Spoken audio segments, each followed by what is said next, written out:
할렐루야, 굿TV 세상을 보는 장 오색 오감을 시청하시는 시청자 여러분, 저는 새하늘교회 목사 오희숙입니다.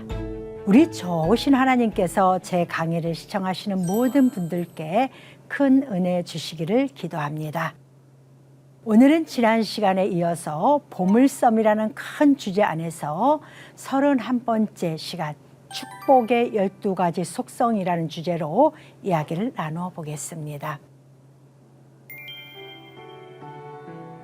오늘 주제 말씀은 마태복음 13장 44절, 천국은 마치 밭에 감추인 보화와 같으니 사람이 이를 발견한 후 숨겨두고 기뻐하며 돌아가서 자기의 소유를 다 팔아 그 밭을 샀느니라. 아멘. 이 세상에 존재하는 모든 사람들은 복을 원할 거예요. 그런데 첫 번째는 아니라면서도 물질의 복을 제일 먼저 원해요. 그리고 인생 살다 보면은 나이 들면서 건강의 복을 원해요. 또 자녀의 복도 원하고 부부간의 복도 원하고 많은 모양들이 있습니다. 그런데 하나님이 내가 너희에게 줄 복이 있다. 그런데 그것은 12가지 모형을 가지고 있어 라고 말씀해 주시는 거예요. 오늘 저는 여러분에게 그 말씀을 한번 같이 나눠보려고 합니다. 우리가 1년을 예수를 믿든 안 믿든 1년을 12달이라고 그래요. 그리고 그 12달에서 한 달도 빠지면 안 돼요.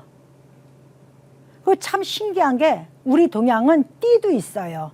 근데 띠도 12띠예요. 또 바늘도 보면은 한 쌈이 12바늘로 되어 있어요. 연필 한 다스도 12개예요. 이러한 저러한 모습이 있는데 별자리는 24자리가 있고, 근데 12이라는 개념이 도대체 뭐냐? 그러니까 우리는 하나님께로부터 온 자녀들이기 때문에 하나님의 속성을 가지고 있다고 그랬어요. 그걸 하나 두 개 꺼집어내서 세상에 일어나시키는 것이 지식이에요. 근데 하나님이 아브라함에게 나라를 만들라고 하지 않아요. 이삭에게 나라를 만들라고 하지도 않아요. 근데 야곱을 통해서 너 이스라엘이란 나라를 만들어 라고 야곱에게 딱 주십니다. 근데 야곱이 모든 훈련을 마치고 돌아올 때까지 이스라엘이라는 나라는 없었어요. 그러니까 하나님이 야곱에게 미리 말씀해 주셨고, 그때는 가나안 땅이었어요. 가나안 땅인데 하나님은 야곱에게 너는 이스라엘 나라를 만나고 하나님을 만나 주시고는 그의 인생길에서 신부를, 율법적 신부와 영적 신부를 딱 만들어 놓으시고 그 영과 육에 대한 열매를 자식을 통해 딱 드러내셔요. 사람들이 그럽니다. 복 그래도 자녀의 복이 최고의 복이라고. 근데 자녀도 본인이 원하는 아름다운 삶을 사는 자녀가 복이지 말을 안 들어봐요. 뭐라고 해요? 무자식 상팔자 그래요. 결론은 뭐냐? 하나님이 원하는 것은 자녀는 내가 너희들에게 줄 건데 이 자녀를 통해서 나라가 세워질 거라는 것을 우리에게 암시를 해놓어 주신 거예요. 팩트라는 거예요. 그게 복의 기본 팩트라는 거예요. 네가 영적 신부, 육적 신부 만들어 갔지? 그게 왜 그러냐? 왜 중요해? 그 신부를 통해서 자녀를 낳아야 되니까. 그 신부를 통해서 자녀를 낳지 못하면은 넌 나라를 만들 수가 없어. 그거거든요. 그래서 하나님이 야곱에게 12자식을 줍니다. 근데 여기서 자녀 또한 누구를 통해서 줘요? 먼저는 레아를 통해서 먼저 줘요. 그래 육적 자녀가 먼저 출생을 합니다. 절대 하나님은 율법을 뛰어넘어 복음부터 행하게 하진 않습니다. 육체가 복음을 행하는 거지 육체 없는 복음이 없어요. 예수가 복음을 말씀을 증거하잖아요. 그죠? 근데 하나님 나라의 법을 가지고 모세의 글과 선지자의 글을 막 선포를 해요. 근데 그 속에 비밀을 두다 그게 나야 라고 이야기를 하시면서 구약 성경을 가지고 막 말씀을 하세요. 그러니까 그 모형이 굉장히 중요하다는 거예요. 그래서 하나님은 네가 아무리 원해도, 네가 요셉을 원하고 네가 누구를, 베냐민을 원해도 아니야. 순서가 있어. 내가 너에게 순서를 줄 거야 라고 이야기를 해요. 그러면서 육적 순서의 첫 번째 열매가 레아로부터 나옵니다. 그러면 레아는 암소라는 뜻이에요. 일하다, 노동하다 이 뜻이에요. 그러면 일과 노동은 육체에서 남이죠. 그죠? 율법에서 나는 거예요. 이거부터 갖춰야 돼요. 하나님 앞에 일하지 않고 노동하지 않고 하나님 앞에 헌신하지 아니하면서 영적 신부가 되겠다? 그거 거짓말이에요. 말로만 마음으로만 알으면 뭐 할 건데요. 내가 하나님 앞에 주일이면 교회 가서 예를 갖추는 법이 없는데 나 목사님 말씀 안 들어도 돼. 나 집에서 유튜브로 다 들으면 돼. 유튜브 속에도 목사님 말씀 전해요. 근데 더 중요한 건 여호와의 이름을 두신 곳이 바로 어디예요? 하나님의 성전 그랬어요. 거기서 모여서 예배를 드리는 거예요. 그 나머지 시간 6일을 내가 너희에게 줬으니 그때는 너희들이 자유롭게 나를 만나 뜻이에요.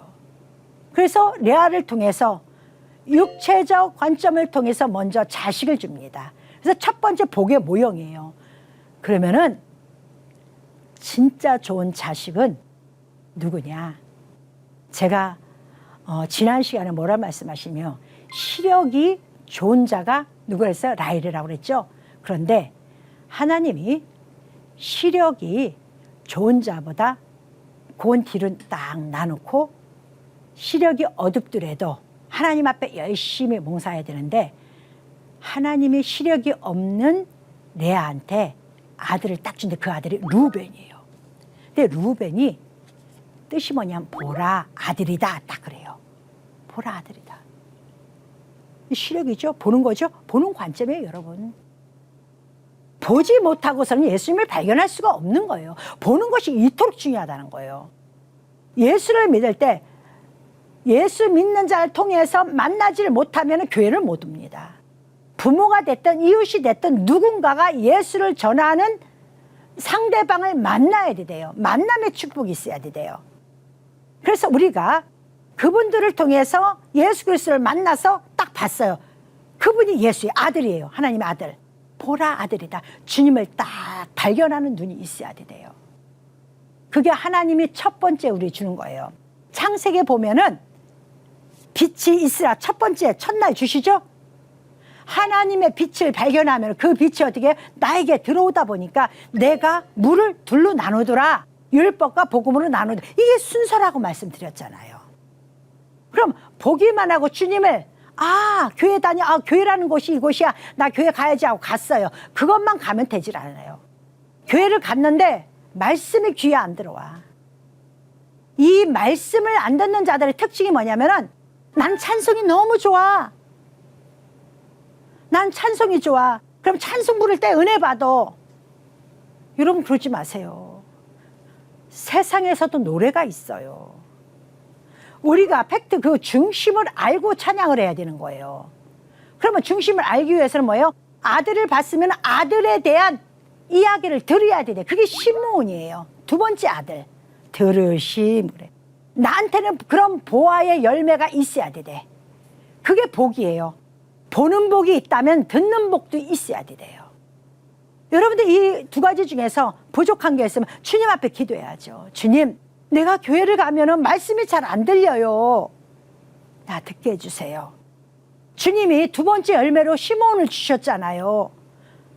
이렇게 들을 수 있는 능력, 이런 걸 기도해야 되는데 난 말씀이 잘 안 들어가니까 성경을 딱 덮어놓고 그저 내가 좋아하는 지 좋아하는 예수를 믿어요. 그러니까 애기니까 이제 교회 온 애기들이 그러면은 괜찮아요. 그래 찬송이라도 불러. 그러다 주님 만나겠지 이렇게 해요. 그러나 장성에서는 그렇게 하면 안 돼요. 여러분 룰을 모르는데 그 사람이 어떻게 박사라는 명칭을 줍니까? 박사라는 명칭을 갈 때까지는요 공부에 서열이 있어요. 하나님 나라가 그렇게 쉽습니까? 낙타가 바늘귀 들어가는 거 더 어렵다는 게 천국인데 그러면은 내 소리를 자꾸 이야기하는 게 아니라 내가 듣는 복이 없으면 그 다음 복이 안 이루어져요. 주님을 발견한 복이 있다면 두 번째는 듣는 복이 철저해야 되게요. 그래서 계시록에 보면은 7교회에게 주님 말씀하십니다. 귀 있는 자들은 성령이 교회들에게 하는 말씀을 들을지어다. 들을지어다. 7교회에게 똑같이 말씀하신 거예요. 얘는 말했고 얘는 하지 않았고 아니에요. 7교회에게 똑같이 얘기했어요. 똑같이. 그래서 우리가 들음을 정확히 알아야 돼요. 우리가 이 들음에 있어서 여러분들 앞에 여러분 담임 목사가 왜 중요한 줄 아세요? 여러분이 성경을 읽고 그 말씀대로 나를 끌고 가는 목사님인가 아닌가를 똑바로 들어야 내 담임 목사를 선정을 하는 거예요. 2단 3단 왜 가요? 내가 듣고 싶은 소리를 들으니까 나한테 무엇인가 하나님 중심의 신앙생활이 아니라 내 중심의 신앙생활을 가고 내가 듣고 싶은 소리를 듣다 보니까 하나님은 온데간데가 없어지는 거예요. 잘 들어야 돼요. 주님을 봤으면 주님의 음성을 들어야 돼요. 내가 어느 기업에 취직을 했으면은 그 기업이 요구하는 뜻이 무엇인지에 귀를 기울이고 그 귀 기울인 거 가지고 일을 해야 되는 거예요. 이게 순서예요. 복 있는 자의 순서. 근데 우리는 야곱에 12자식 있어. 아들이 있어. 그걸 다 내려놔요. 그러니까 여러분 것이 안 되는 거예요. 내 것으로 만들어야 되잖아요. 그죠? 내 것으로 만드는 거예요. 자, 시몬이란 둘째 아들을 주셨어. 그래서 나는 그 둘째 아들 들으심을 잘 듣는 복을 받았어. 그러니까 남의 소리를 잘 듣는 거죠. 그랬더니 하나님이 세 번째 레위를 주신 거예요. 레위. 세 번째 아들 레위를 주는데 이 레위의 뜻은 연합이라는 뜻이에요. 연합. 자, 봅니다. 주님을 만났어. 만나고 나니까 내가 주의 말씀이 자꾸 내 귀에 들어오고 주의 말씀이 나를 막 들어와. 그랬더니 주님이 원하는 건 뭐예요? 주 안에서 통일되게 하시고 하나 되게 하시는 게 하나님 아버지의 주 목적이에요. 율법과 복음이 하나 되게 하시는 것이 아버지의 뜻이에요. 근데 듣지 못한 자들은 연합을 못해요. 나 혼자 교회 왔다가 나 혼자 가면 그만이지. 여러분, 나 혼자 생각하는 사람들은 절대 기업을 못합니다. 나 혼자 생각하는 사람들은요, 세상을 이끌 능력이 없어요. 나 혼자 생각하는 사람들은요, 다스릴 권세도 없습니다. 자기 자신도 못하는데 뭘 하겠어요. 연합하는 능력이요, 그게 복인 거예요. 여러분 무엇을 복이라고 생각합니까? 돈이 막 떨어져야 돼요? 내 남편이 막 초고속 승진해야 돼요? 그게 복이에요? 아니에요. 복은 하나님의 소리를 듣고 그 소리에 연합하는 자가 진정한 복인 거예요. 교회에서도 당을 나누는 사람들, 자꾸 그 사람만 나타나면 분탕질이 일어나는 사람들. 그런데 신기하죠? 교회의 분탕질은요, 절대 초신자들이 안 합니다. 여러분 이거 명심하셔야 돼요. 여러분에게는 내 위에 복이 없는 거예요. 그러면은. 근데 어떤 사람은 가는 데마다 화합을 만들어. 그리고 그 사람 입에서는 언제나 이 사람도 칭찬하고 저 사람도 칭찬하고. 왜? 이 사람 달란트도 하나님이 주신 것이고 이 사람의 모습도 하나님이 주신 것이에요. 그 사람의 아름다움을 우리가 융합하는 것이 연합이에요. 그 연합이 복이라는 거예요. 레위의 복이에요. 그러면 레위 지파에서 제사장이 나오죠. 목사가 하는 일은 성도들의 말씀 안에서 연합하는 거예요. 분탕질하고 싸우고 이게 맞아 저게 맞아. 여러분 교회 안에서 장로가 됐든 권사가 됐든 누가 됐든 큰 소리를 내고 싶으면은요 다 내리고 세상 거 내려놓으세요. 돈 벌지 마세요. 그리고 성전에 가서 목회 안수 받으세요. 목회 공부하세요. 그리고 교회를 끌고 나가세요. 교회의 머리는 목사님입니다. 요즘 이 질서가 너무 많이 깨졌어요. 꼬리가 머리가 돼버렸어요. 머리가 꼬리가 돼버리고 교회를 누가 이끄는지를 모르겠어요.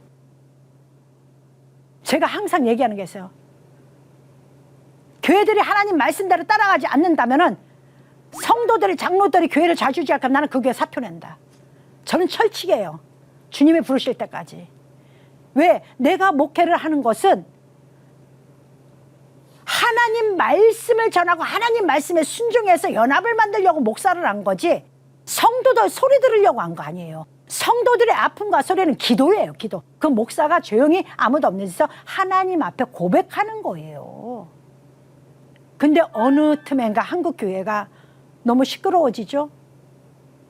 여러분, 진짜 교회를 다스리고 싶으면요, 저는 꼭 그분들에게 전하고 싶습니다. 신학교 가시라고, 그리고 목사 하시라고. 여러분, 세상 내려놓고, 목사들이 아무리 부족해도 세상 내려놓기 쉽지 않습니다. 어떤 길을 갈지 몰라요. 굶을 수도 있고 힘들 수도 있고 아파도 병원도 못 갈 수가 있어요. 왜? 돈이 없어서. 다 내려놓고 하나님 앞에 복종한 자들이 목사님들이에요. 진짜 여러분들은 목사의 반열을 흔들으면 안 돼요. 목사님과 합해서 연합을 이루는 성도, 여러분, 그런 사람들은요, 하나님의 반드시 복을 허락합니다. 복 받는 사람은요, 복을 받을 준비를 합니다. 복을 받을 준비를 하는 거예요. 이 연합은 매우 중요합니다. 연합의 복이 여러분 안에 있어야 돼요. 이 연합을 하다 보니까 너무 기쁜 거예요. 주의 음성을 듣고, 내가 주님 발견하고 주의 음성을 듣고, 내가 주의 말씀으로 연합을 해서 내가 잘나서서 내가 뒤로 빠진 게 아니라 내가 그 한 일원이 돼서 예수님 말씀에 한 교회의 일원이 돼서 나도 그곳에서 한 부분에서 열심히 했더니 내 마음에서 찬송이 울려 퍼지는 거예요. 너무 기뻐. 그게 바로 유다예요, 여러분. 예수 그리스도의 육체적 족보가 유다에서 나오잖아요.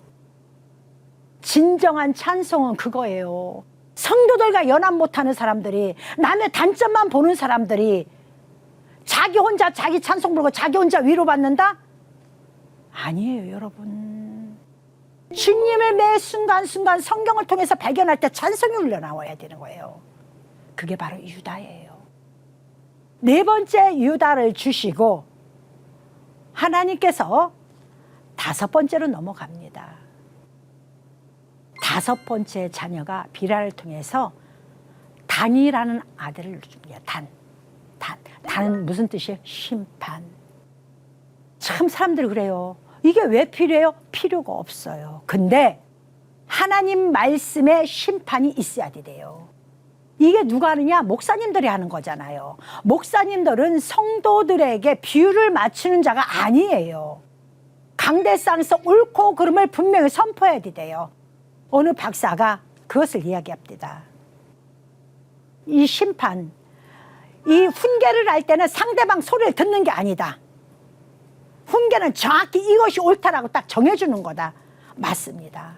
심판이에요.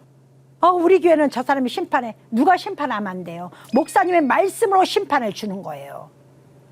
그래서 하나님은 다섯 번째 심판을 줍니다. 왜냐? 이런 사람도 있어야 돼요. 여러분, 좋은 소리는 여러분 죽입니다. 단 음식은 여러분 쉽게 병들게 만든다고 하잖아요. 똑같은 개념이에요. 여러분이 심판의 눈을 딱 떼야 돼요. 그리고 하나님이 나를 심판하실 거라는 것도 알아야 돼요. 그래서 우리가 찬송이 딱 나오면서 하나님이 심판하시는 분이야. 심판의 눈이 또 떠지고 그 복을 받아야 돼요. 그러면은 은혜의 하나님이지만은 두려움의 하나님도 또 되는 거예요. 내가 이제 육체적 사람으로 있었지, 이제 여기서 내가 영적 사람으로 나가야 돼. 그럼 나는 영적으로 나는 경쟁을 싸워야 돼. 무엇과? 사단 마귀와. 그래서 여섯 번째 납달리, 경쟁하는 자를 준 거예요. 납달리. 그래서 그리스도인들은 경쟁도 잘해야 돼. 누구와? 마귀와, 사단과, 악한 것들과. 악한 것들이 있는데 난 아무것도 얘기 못해, 난 못해, 부끄러워, 딱 뒤로 물러서는 거. 교회가 나이가 났는데 기도라도 해야 될 거 아니야. 하나님, 이건 내가 기도를 했어, 내가 우리 교회 지키겠습니다 해야 되는데 그걸 못해. 그럼 안 돼요. 기도라도 여러분 부여잡고 하나님 앞에 마귀와 싸워 이기는 자가 돼야 돼요. 그래서 단체에는요 이런 자도 있어야 돼요. 그래 단체가 되는 거야. 나와 똑같이 모두 다 심판하면 안 되고 모두 다 찬송만 부르면 안 되고 각 부분이 다 세워져야 되는 거예요. 그랬더니 일곱 번째는 하나님이 갓을 주십니다. 이걸 하나님의 심판이라고 깨달으니까 드디어 이제 뭐가 나요? 경쟁을 하고 내가 열심히 마귀와 싸우다 보니까 내가 어디 복음의 잔이로 간 거예요. 그랬더니 뭐예요? 나한테 기쁨이 오는 거야. 그랬더니 하나님이 나에게 내가 예상도 못했던 복을 주시고 행운을 주시는 거야. 이게 갓이에요. 갓이라는 그 복을 하나님은 또 우리에게 주셔야 돼요. 그 7번째 복을 주셔야만이 8번째 아셀의 복이 나에게 또 오는 거예요. 아셀은 뭐예요? 복받은 자, 기쁨이에요. 아셀의 나무는요, 지하 30m까지 나무가 내려간다고 하더라고요. 저는 뭐 제가 안 봤으니까 어서 책으로 본 적이 있는 것 같아요. 그래서 이스라엘의 혼돈 상태에 왔을 때 아셀 지파가 마지막 복음을 붙잡고 있잖아요. 그러니까 내가 아니라 내가 이 단계까지 왔더니 7번째까지 오고 8번째 오니까 하나님이 자연스럽게 나에게 뭐요? 나를 복받은 자로 인정을 해주시는 거예요.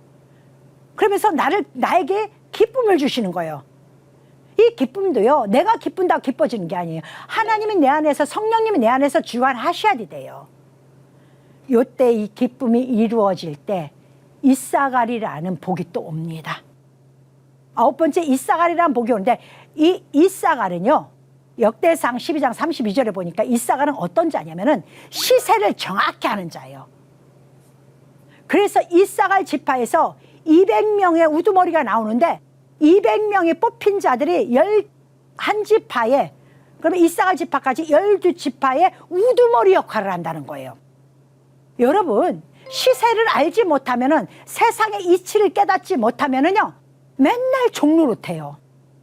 누가 그 시세를 아느냐? 여러분, 세상 이치, 물의 흐름, 증권가에 가면 증권을 준비해주는 자들이 있어요. 증권가에 보면요, 그들은 뭐예요? 시세를 알아서 어느 증권이 뭐가 좋고 어느 주식이 어느 좋고 무엇이 좋고 막 설명을 해. 그래도 그 사람들은 100%가 고 50% 이상도 없어요. 근데 우리 백성들 중에서는 그들이 그래도 주식 시세를 참 잘하는 자들이라고 이야기를 해요. 나에게 시세를 알지 못한다면 나는요, 다 알아오다가도 거기서 딱 무너질 수가 있어요. 그러니까 하나님 앞에 내가 지금 너무나 연약하고 내가 세상 가치도 모르고 어떻게 돌아가는지도 모른다 그러면 하나님 앞에 붙잡고 기도해야 돼요. 하나님, 이사갈의 능력이 나에게 오게 하여 주시옵소서. 이 마지막 시대에 나는 물건을 잡아야 됩니다. 왜? 물질이, 이 지구의 주인이 물질이 되었기 때문에 내가 저것들의 종노릇은 할 수 없어요. 내가 저것을 잡아야지 내가 저것을 다스릴 수 있지 않습니까? 하고 주는 거예요. 그러니까 그 시세를 능히 아는 능력이 나에게도 와야 되겠죠. 그게 복이에요, 여러분. 10번째 뭐요? 스불론이죠. 시세를 알다 보니까 이것도 빼면 안 되고 저것도 빼면 안 되고 하나님이 만들어진 우수삼라만성이 다 맞는 거예요. 그래서 뭐예요? 함께 거처하다 이 뜻이에요. 함께 거처하다. 얼마나 감사합니까? 여기까지 깨달았더니 요셉을 주십니다. 드디어 라헬의 자식이 주십니다. 라헬의 자식 누구예요? 요셉이죠? 근데 요셉의 뜻이 뭐예요? 수치를 씻고 더함을 입었다 이 뜻이에요. 자, 이제까지 거듭나는 자가 요셉이에요. 하나님 말씀을 해몽한 자예요. 드디어 더함을 입은 거예요. 하나님의 진리를 발견할 수 있는 안목을 가진 자가 됩니다. 드디어. 아무나 안목을 갖는 게 아니에요. 이 단계를 다 거쳐와야 돼요, 여러분. 이것을 내 것을 다 가지고 왔을 때 요셉의 복이 여러분 안에 들어오는 거예요. 들어왔더니 하나님의 진리를 깨닫고 곡식을 해몽하고 이랬더니 마지막 복 베냐민을 턱 하고 주셔요. 근데 베냐민은 뭐예요? 엄마를 잃어요. 그냥 주는 게 아니에요. 세상에서 나를 위로했던 모든 것을 내려놓는 자예요. 그래서 너무 우유도 못 먹고 딱딱한 음식을 먹을 수밖에 없는 그런 아들이었어요. 괴로움의 아들이었어요. 그런데 기쁨의 아들, 오른손의 아들이 된 거예요. 그러니까 하나님의 자녀들은 어두운 환경을 빛으로, 고통의 환경을 행복한 환경으로, 아픔의 환경을 즐거움의 환경을 다 바꾸어 놓은 거예요. 이 12가지 복이 나에게 있어야만이 비로소 내 가정이 성립하고 비로소 나라가 성립이 되는 거고 비로소 세상이 성립이 되는 거예요. 특히 교회는요 12자식이 다 있어야 돼요. 그러니까 누구를 제가 있으면 안 돼, 저는 있으면 안 돼, 이런 소리도 성도들이 하면 안 돼요. 당신보다 더 좋은 사람이 저 사람이에요. 그렇게 생각하면 돼요. 아, 나보다 더 좋은 성도가 저분이구나, 저분이 있으니까 저 분야가 있구나, 저분이 있으니까 우리 교회가 이렇게 되어져 가는구나, 이런 것을 깨달아야 돼요. 이거 반드시 필요합니다. 이게 복인 거예요. 여러분 교회에 와서 무슨 복을 기도했습니까? 어떤 복을 기도했습니까? 이게 그리스도인의 참된 기도입니다. 하나님이 성경 66권을 통하여 우리에게 주시겠다고 하는 온전한 복이 12가지의 복이에요. 여러분, 이 어두운 환경에서 이길 수 있는 건 이 복을 받아야 됩니다. 이번 주 한 주간도 여러분이 꼭 12가지 복을 취해야 됩니다. 취해서 다스리고 점령하여 하나님 복을, 하나님 복음을 세상 땅끝까지 이룬 여러분 되시길 바랍니다. 이것이 여러분이 금주간 받은 복인 줄 믿습니다. 하나님의 말씀으로 세상을 이해하고 바라보는 마음의 창이 여러분 안에 열리기를 소망하며 이 시간 마치겠습니다. 감사합니다.